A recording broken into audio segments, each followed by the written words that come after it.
ભુજની પ્રાંત કચેરીએ ભુજ તાલુકા સંકલન સમિતિની બેઠક મળી હતી। મામલતદાર એ.એન. શર્માના અધ્યક્ષસ્થાને મળેલી બેઠકમાં વિવિધ મુદ્દાઓ ચર્ચાયા હતા। આ બેઠકમાં અંજારના ધારાસભ્ય ત્રિકમભાઈ છાંગાએ વિવિધ પ્રશ્નો રજૂ કર્યા હતા। શનિવારે મળેલી સંકલનની બેઠકમાં મુખ્યત્વે પાણી અને ઘાસચારાના મુદ્દાઓ પર ચર્ચા થઈ હતી। ઉનાળાની સિઝનને ધ્યાને લઈ શહેરી અને ગ્રામીણ વિસ્તારોમાં પાણી વિતરણની વ્યવસ્થા અંગે વિચારણા કરાઈ હતી। તાલુકાવાસીઓને સુખાકારીમાં વધારો થાય તે માટે વિવિધ વિકાસ કામો અંગે ચર્ચાઓ કરાઈ હતી। આ ઉપરાંત ભુજ તાલુકામાં હાલે કાર્યરત વિવિધ કામોની સમીક્ષા પણ કરવામાં આવી હતી। તાલુકામાં માળખાકીય સુવિધાઓના વિકાસ માટે આગામી આયોજનની ચર્ચા થઈ હતી। રોડ, રસ્તા, વીજળી વગેરેને લગતા કામો અંગે ચર્ચા કરાઈ હતી। ચૂંટાયેલા જનપ્રતિનિધિઓ દ્વારા રજૂ કરવામાં આવેલ પ્રશ્નોના અધિકારીઓએ પ્રત્યુત્તર પાઠવ્યા હતા। તાલુકાની ગત સંકલન બેઠકમાં થયેલ ચર્ચા અને રજૂ થયેલા પ્રશ્નો અંગે શું કાર્યવાહી થઈ તેની વિગતો મૂકવામાં આવી હતી। આ બેઠકમાં ભુજ તાલુકાના વિવિધ સરકારી વિભાગના અધિકારીઓ હાજર રહ્યા હતા। મુન્દ્રા પ્રાંત કચેરીમાં માંડવી મુન્દ્રા વિસ્તારના પ્રાંત અધિકારી ભગીરથસિંહ ઝાલાની અધ્યક્ષતામાં સંકલનની બેઠક યોજાઈ હતી। આ બેઠકમાં પ્રમુખ રચનાબેન જોશીએ ડાક બંગલાથી શાસ્ત્રી મેદાન તરફ ભારે ઓવરલોડ વાહનોની અવરજવર માટે રજૂઆત કરી હતી। ગેલડા ગામે મોટા ખાડા પડી ગયા છે, જે ચોમાસા પહેલા દૂર કરવા રજૂઆત કરાઈ હતી। ગુંદાલા ગામના ખેતરપાડ નગરમાં ચોમાસાની સિઝનમાં વરસાદના પાણીના નિકાલ, સરકારી શાળાઓમાં છાત્રોના આરોગ્ય ચકાસણી કરવા, મુન્દ્રા તાલુકાના વિવિધ જુદા ગામોમાં ખનીજ ચોરીના પ્રશ્નની રજૂઆત થઈ હતી। ભુજપુર ગામની સરકારી હોસ્પિટલમાં મેડિકલ ઓફિસર, ગાયનિક અને સ્ટાફ અપૂરતો હોવાની રજૂઆત થઈ હતી। સબ રજિસ્ટ્રાર ઓફિસમાં બેઠકની વ્યવસ્થા, મોટી ભુજપુર ગામમાં વીજ કોલ સેન્ટર શરૂ કરવા તથા બસ સ્ટેન્ડ પાસે ટ્રાફિકનો પ્રશ્ન દૂર કરવા તાલુકા પંચાયત પ્રમુખ મહિપતસિંહ રજૂઆત કરી હતી। મોટી ભુજપુર ગામમાં વીજ કોલ સેન્ટર શરૂ કરવા તથા બસ સ્ટેન્ડ પાસે ટ્રાફિકનો પ્રશ્ન દૂર કરવા તાલુકા પંચાયત પ્રમુખ મહિપતસિંહ ઝાલાએ રજૂઆત કરી હતી। નર્મદા કેનાલની આજુબાજુ ખાડા પડી ગયા અંગે એટીવીટીના જિગ્નેશ હુંબલે પ્રશ્ન કર્યો હતો। તેમજ મોખા, પત્રી, ફાચરિયા ગામ તરફના માર્ગો ખખડધજ બની ગયા છે, જે માર્ગ બનાવવા રજૂઆત કરાઈ હતી। બેઠકના અંતે પ્રાંત અધિકારી ભગીરથસિંહ ઝાલાએ નગરપાલિકાના ઉપસ્થિત કર્મચારીઓને પ્રી મોન્સૂન કામગીરી ઝડપથી કરવા સૂચના આપી હતી। આ બેઠકમાં મામલતદાર કલ્પનાબેન ગોંદિયા, માર્ગ મકાન વિભાગના Parthbhai Bhut, PWD state FM Sethiya, depot manager Vishalpuri Goswami, taluka પંચાયતના નીલકંઠ ગોસ્વામી સહિતના તેમજ અન્ય ખાતાના અધિકારીઓ ઉપસ્થિત રહ્યા હતા। આજરોજ મુન્દ્રા તાલુકાની સંકલન બેઠક મળી હતી, જેમાં વિવિધ પદાધિકારીઓ તથા અધિકારીઓ હાજર રહ્યા હતા। જેમાં ખાસ કરીને પ્રી મોન્સૂન એક્ટિવિટીઝ બાબતે, નાળાની સફાઈ બાબતે નગરપાલિકાને સૂચના આપવામાં આવી તથા હીટવેવ, રસ્તા સંલગ્ન જે પણ પ્રશ્નો હતા તે વિવિધ અધિકારીઓને પોતાના ખાતાના પ્રશ્નોનું નિરાકરણ આપવા માટે સૂચના આપવામાં આવી હતી। દરેક અધિકારીઓને જે પોતાના વિભાગોના સંલગ્ન જે પણ પ્રશ્નો હતા તેનો ત્વરિત નિકાલ થાય અને સંકલન પદાધિકારીઓ સાથે સાંધી અને તેમને પણ જવાબ આપવામાં આવે તથા એક નકલ પ્રાંત અધિકારીને પણ આપવામાં આવે। પ્રશ્નમાં ખાસ કરીને હાલમાં જે ચોમાસા સંદર્ભે પ્રી મોન્સૂન એક્ટિવિટીઝ કરવામાં આવે, ખાસ કરીને જે ગયા વખતે પૂરની સ્થિતિ થઈ હતી એ ફરીથી ન નિર્માણ થાય અને નાલાઓની અને જે પાણીના વહેણોની છે એની સફાઈ કરવામાં આવે તે બાબતની સૂચના આપવામાં આવી હતી।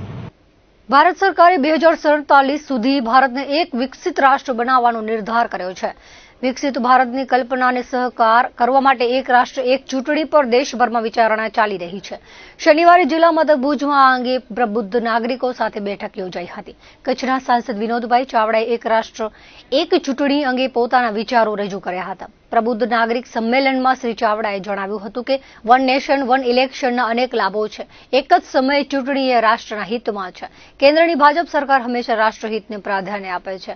વડાપ્રધાન નરેન્દ્ર મોદીએ દેશને વિકસિત રાષ્ટ્ર બનાવવા માટે આહ્વાન કર્યું છે। દેશને વિકસિત બનાવવા માટે વિવિધ આયોજનો થઈ રહ્યા છે। વન નેશન વન ઇલેક્શન તેનો જ એક ભાગ છે। ભારત જેવા વિશાળ દેશમાં ચૂંટણીનું આયોજન એ એક પડકારજનક કામ છે। જો એક જ સમયે ચૂંટણી થાય તો નાણાં અને માનવ શક્તિની બચત થશે, જે વિકસિત ભારતની પરિકલ્પનાનો સાકાર કરવા માટે પૂરક બળ બનશે। આ બેઠકમાં જાણીતા એડવોકેટ ભરતભાઈ દોડકિયા, ઇન્ડિયન મેડિકલ એસોસિએશનના પૂર્વ પ્રમુખ ડોક્ટર નરેશભાઈ ભાનુશાલી ઉપરાંત શહેરના પ્રબુદ્ધ નાગરિકો, વિવિધ સમાજના આગેવાનો ઉપસ્થિત રહ્યા હતા।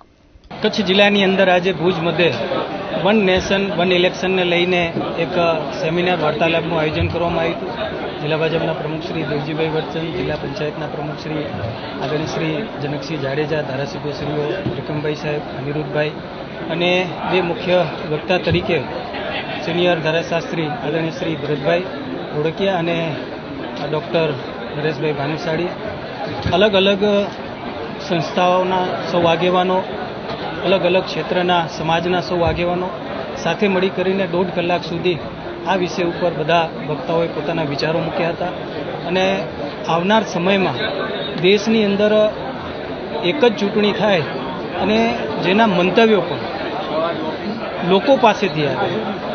લોકશાહી છે ત્યારે દેશના વડાપ્રધાન શ્રી નરેન્દ્ર મોદી સાહેબ જેમણે આખા દેશની અંદર દરેક નાગરિક પોતાના વિચારો આમાં આપે, પોતાનો મત આપે અને જેના કારણે જે છે તે કચ્છ જિલ્લામાંથી પણ આજે 6000 જેટલા આ પ્રકારના સમર્થનના પત્રો આજે મળેલા છે.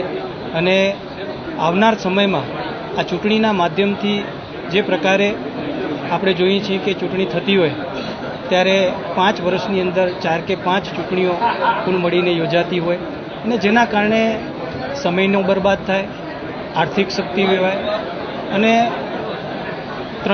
તંત્રના કામ ઉપર પણ બાદ આવે. આ બધી જ પીડાઓની મુક્તિ માટે જે છે કે સૌથી શ્રેષ્ઠ આપણી જે વન નેશન વન ઇલેક્શનની આ ચૂંટણી બની રહેશે ત્યારે આપણા દેશના વડાપ્રધાન શ્રી નરેન્દ્ર મોદી સાહેબને આપણે અભિનંદન આપીએ. આજે કચ્છ જિલ્લાનો કાર્યક્રમ પણ આજે ભુજ મધ્યે યોજાયો.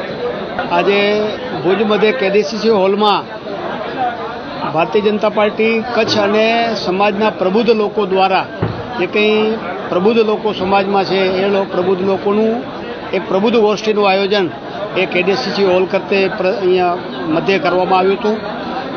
સમાજના વિવિધ ક્ષેત્રના અગ્રણીઓ એ વકીલાતના ક્ષેત્રે અગ્રણી હોય, વેપાર ક્ષેત્રે અગ્રણી હોય, સામાજિક કામના જે આગેવાનો, ઉદ્યોગ જગતના આગેવાનો એ બધાનું મળીને એક પ્રબુદ્ધ ગોષ્ઠીનું આયોજન અત્રે કરવામાં આવ્યું હતું. આપણે ધ્યાનમાં છે અત્યારે દેશમાં વન નેશન વન ઇલેક્શનની વાત જે ચાલી રહી છે અને સરકારે એમનો પ્રસ્તાવિત મુસદ્દો એ સંસદમાં રજૂ કર્યો છે ત્યારે લોકમત જાગૃત થાય, લોકો આ વિષયમાં જાગૃત થાય કે વન નેશન વન ઇલેક્શનથી કેટલો મોટો ફાયદો આ દેશની જનતાને થવાનું છે. એ જનતાનો સમય બચાવવાની વાત હોય, એ ગામમાં એ વારંવાર ચૂંટણીઓ આવવાને કારણે વિખવાદ થવાની વાત હોય કે આર્થિક રીતે ખૂબ મોટું નુકસાન એ વારંવાર ચૂંટણીઓ આવવાને કારણે થતો હોય છે.